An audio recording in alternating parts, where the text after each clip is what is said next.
西港金山里的花旗木，当地里面表示，目前拢已经准备要开花，大约伫最近这个天拢会陆续来开花。等到长长的花旗木步道开花了，规条步道的美景实在非常的让人期待。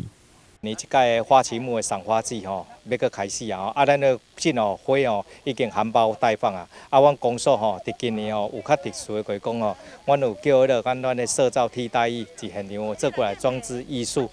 到时会当来遮甲因装置艺术来做阮做点缀啦阮现场嘛种阮做个波斯菊啦搁向日葵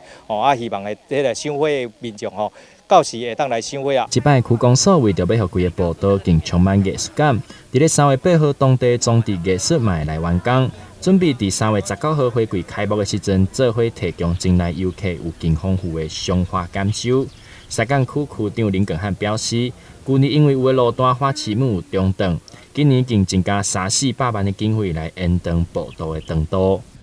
阮即届咱的